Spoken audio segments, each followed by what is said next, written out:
Thanks for tuning in. I'm Ben Aston, and this is the Digital Project Manager Podcast. So today I'm joined by Natalie Semchuk. Natalie, thanks again for coming on the show. And who actually, for the first time in the digital project management podcasting history, Natalie is the first guest to reappear. So a big day today. And so today we're going to be talking about project failure. We're going to be talking about lessons learned and Natalie's fantastic DPM-ish newsletter and anywhere else that the wind takes us. So Natalie, we got to know you a bit last time. If you are wondering who Natalie is, let me read from her bio. I think it's always embarrassing when people do this. So yes. Apologies. But this is what someone, it may have been Natalie, but someone wrote this about Natalie. Natalie is a consulting digital PM working remotely, living in Southwest US. She works mainly on small to medium-sized agencies with in-house web departments, managing digital projects and implementing processes that help design and development teams. And she also specialises in implementing project systems across remote teams. Natalie's written a load of articles on remote project management, so check those out if you're a remote project manager. And she also runs PM Reactions blog. She enjoys dystopian fiction, yoga, and drinking too much coffee. She's also recently back from vacation, so it's very special that we have her today.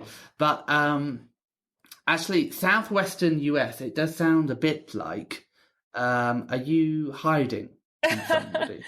No, I'm in Arizona. I kind of moved around a lot the last few years, and it got kind of tiring, like updating bios and telling people like, oh, I'm actually not in that state anymore. I moved like last week. So I've been trying to be a little broader in my geographic location. Yeah, save you from updating. That's a good call. So, and how is Arizona this time of year? It's beautiful. We just hit a milestone this week. We have no more over 100-degree weather, so we are officially in fall. So yeah, icy cold. Yeah, exactly. Yeah, I was in Atlanta this week, and in Vancouver where I am now, it's currently about 40 something. I'm trying to use American temperature. I would say it's 8 degrees. But in Atlanta, it was 80 something, around 30 something degrees. And it was hot and so sweaty. It was crazy. And coming back to Vancouver, I'm now freezing. Yeah. But actually, I'm interested as an Arizonian. Is that what someone from Arizona is called? So where do you go on holiday? Like, surely that sounds like you're in a nice part of the world. Where does someone from Arizona go on vacation? I am in a nice area. I mean, I'm like 3 hours from the Grand Canyon, which is pretty cool. But for the most part, we all sort of find our way out of here in the summer because it just gets so hot. I don't remember the conversion, but in Fahrenheit, it's about like 120 in the summer, 115 most of the time. So people go out to the mountains or just leave the state entirely, which I agree with all around, really. That is 46 degrees C for all of those of you in the rest of the world who use Celsius. 46. That's halfway towards boiling. Yes. Cool. And so tell me about that. I know you're a remote project manager, and you have been doing that for a while now. But what's the deal with that? Why did you choose remote project management? Or did it choose you? Yeah, it was a little bit of both. I love it. I worked in offices like full time in the places that I lived for a long time, and started freelancing on the side. And the only way that really worked out was to freelance with companies that were remote. And for the most part, the first few contracts I had were remote based. And I just found I really enjoyed that sort of lifestyle, I guess. So I can choose my schedule and choose what I do with my time a lot more freely because I'm not really bound to an office or, commuting or things like that. But also, I don't know if people realize remote project management is pretty awesome because we can get our work done very easily. No one's interrupting, but I also have the benefit of like talking and communicating for a living, so I never feel lonely really. Yeah. No, that sounds pretty peachy. Hmm. So with all this efficiency that's going on, and with all being able to manage your own time, what do you do in your spare time then? We didn't really cover this last time. What does, apart from being a PM, what does a PM do in their spare time? I definitely have a little bit of a problem with work-life balance sometimes. I think it's the freelance part too. Whenever you're not working, you think about what you could be doing with your time. But I do enjoy exploring the area. Like you were saying, I live in a really great part of the country, and Sedona is close by, the Grand Canyon, all these really awesome, great mountains and trails and things like that. So I like to go out there. Hike, off road, like kind of explore and take photos. Have not ventured into camping yet because there's a lot of scary bugs out here, but I'll get there eventually. You just need some fly swatter Yeah. or spray or a gun. Yeah, I guess I would fit in then. Yeah. Cool. And one thing I've been meaning to ask you is whatever happened to your PM reactions blog? It's listed. Has it been now? Has it come and gone and now it's turned into DPM-ish? No, What's the deal with that? it's still there. It's still there. All the gifs and memes are there. Last updated 2nd of April. I Natalie. know. I have a whole folder of gifts ready to go. Like I tag them based on like emotion, and I used to every so often load up like 50 at a time and auto post, but it's been a little too long. I'm embarrassed now. Well, maybe something to include in your newsletter. Just an idea. I like the idea. Just an idea. Cool. So it's been a couple of months since we last spoke. So apart from going on vacation, what else is new? What have you been working on?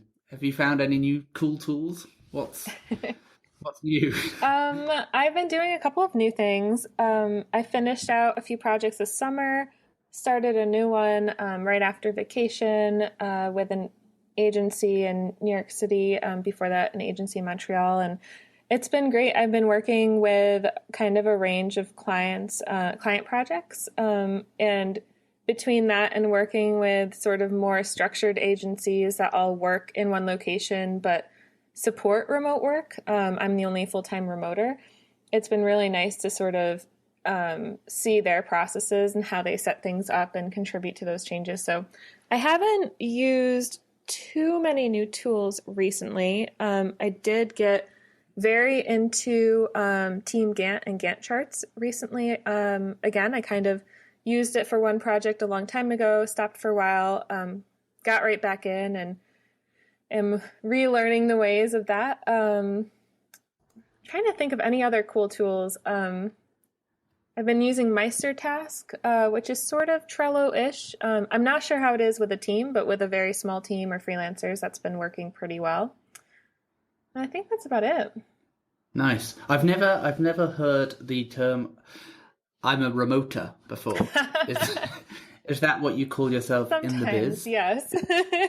I don't know if it's official though. I kind of just say that. Nice. And I'm interested, and for those, it might be an interesting thing just to touch on.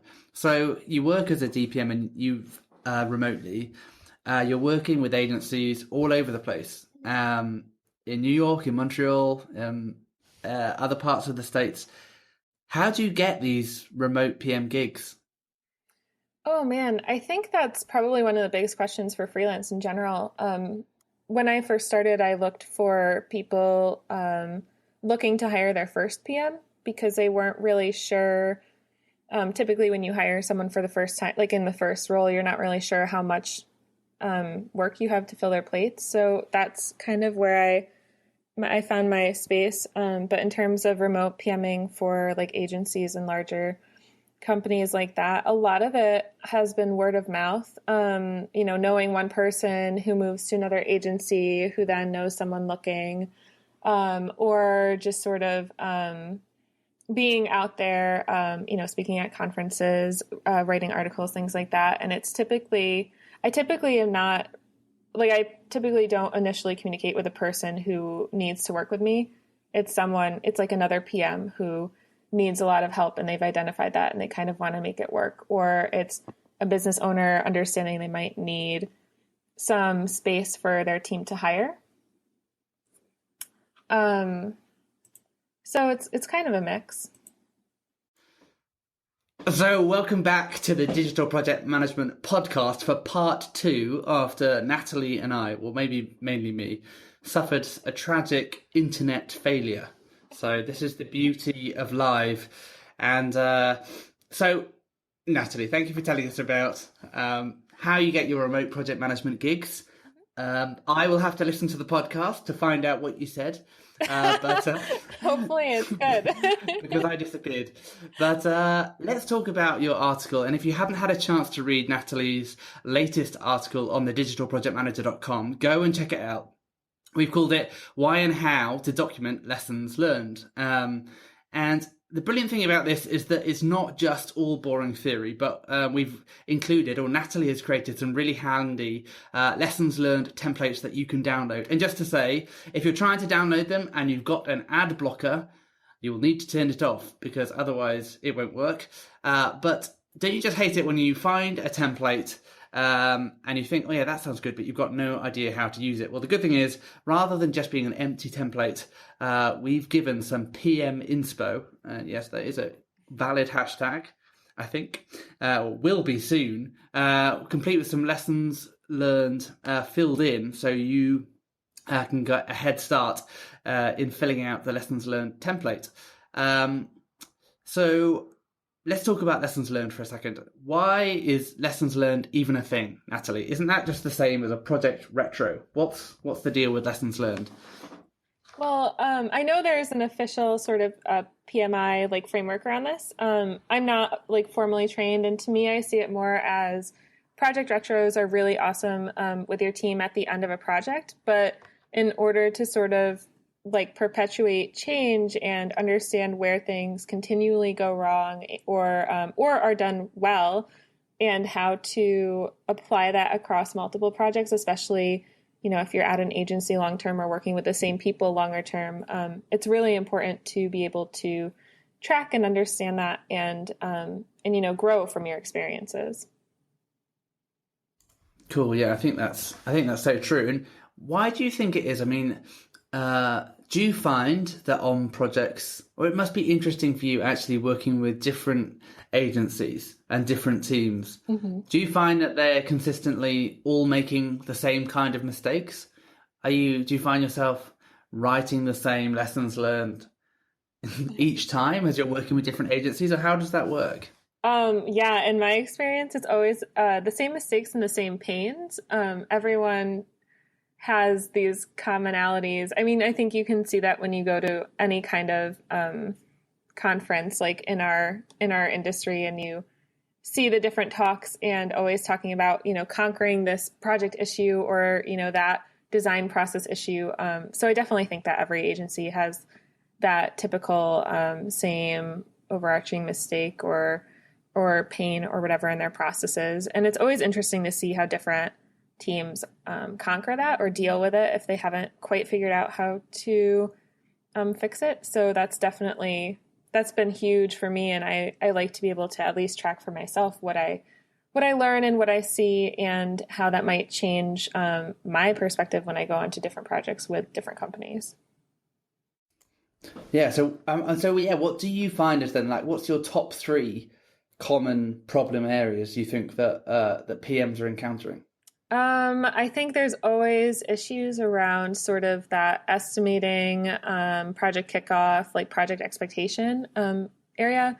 It's really hard. There's been, I think, probably books written about the topics of estimating, and it's always really hard to find a way to accurately estimate or bill for projects if you're not doing like upfront estimates. I think timeline and like roadblocks that just aren't anticipated are always an issue. So things like if a client has to delay for a particular reason, even with the most solid process in place, it's really hard to plan for the unknowns in that way. So I've always seen similar pains around that. Like, a client needs to delay for 6 weeks.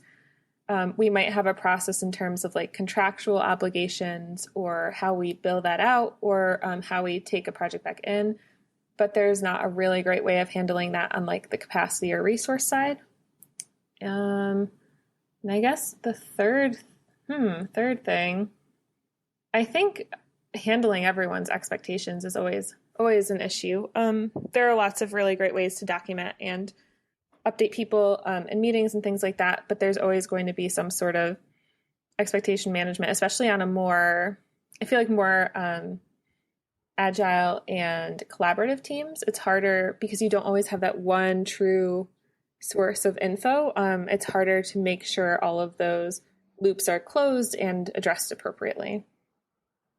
Yeah, definitely.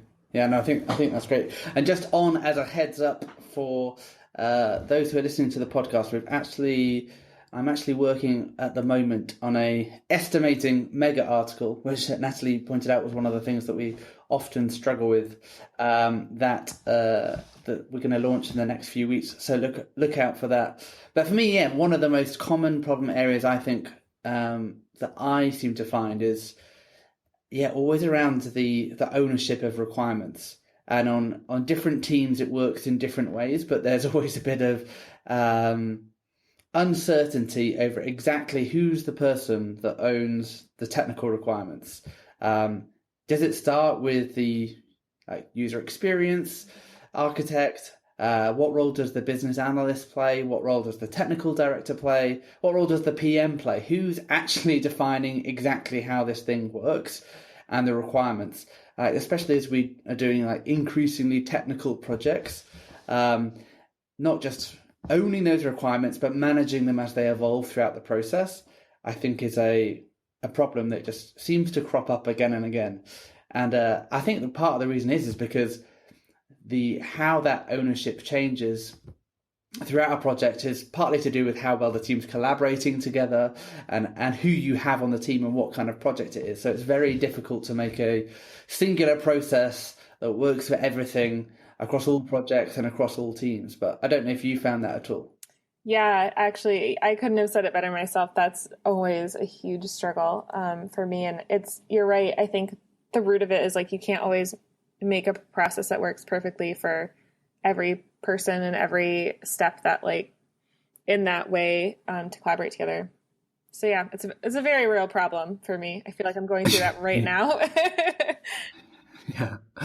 And what would you say, like thinking about the most important lesson that you've learned in your career so far, what's the any thoughts on what that is or what that might be? Yeah, I think it's kind of like a global one, but never, ever, ever make assumptions. There have been so many times where I've held back what I think is like a stupid question, or, I might be in a meeting and a decision was made, but I don't quite understand it. And I might hold back like asking to clarify that. But every time I've done that, it's always, I've always regretted it, whether it's come back to bite me or it's like something someone else asks and it sparks like a massive discussion because everyone else wondered that too. So I definitely try really hard never to assume other people know things, whether I'm communicating to them like as a client or not, or to assume that it's I shouldn't ask that question or shouldn't clarify something. And it makes it like a lot easier to deal with because I'm working from a very even playing field. If I just assume nothing, ask everything, say everything, clarify whatever is needed, and at least it's out there and something to talk about, which has helped a lot. Yeah, no, I think that's great. And I think as more junior project managers, I think, or someone who has less experience, they can be tempted to not ask what you think might be a stupid question because you don't want to seem like you don't know what you're talking about, or that you don't want to appear stupid. But I think it's such great advice to be the person who asks stupid questions and be comfortable with that, because it's probably not a stupid question, and in bringing up these questions, it can often spark things that other people might not have thought about. And also, you're not going to learn unless you ask stupid questions as well. So asking questions and not making assumptions, I think, is really helpful. Mm-hmm. I think for me, the biggest lesson that I learned early on in my career, we were working with a big consumer electronics brand, and we had a very interesting client, and he just refused to agree to costs, and so he'd kind of always work on the basis that, hey, let's just have a gentleman's agreement to figure it out fairly afterwards. And of course it never was fair. And we got burnt a couple of times. Eventually we actually fired the client. But we got burnt really, really badly because we thought, hey, we're in kind of panic mode. We just need to get this done. We know we need to hit this deadline. There's a big media campaign that's going live, an above the line campaign. Let's just do the work and figure out the costs afterwards. In fact, this has happened a few times with people that I've managed as well. Never agreed to do the work before agreeing who's going to pay for it. Even if the client, especially if the client thinks it's your fault and you think it's the client's fault, make sure that you agree costs up front. Otherwise, you're going to be in big trouble. So there you go. There's my lesson learned of the week. Cool. But just to finish, Natalie, do you want to tell us a bit about DPM-ish? We mentioned it earlier, but tell us about this new newsletter that you've created. Yeah. So it's a weekly newsletter, goes out every Friday morning. Focused on project management. I try to take kind of a different look at project management since it's a more personal newsletter. I try to share my experiences or what's relevant to me that week, and some cool links to read about, maybe things that aren't super related to project management but might be interesting to all of us since we kind of touch so many different things in our projects.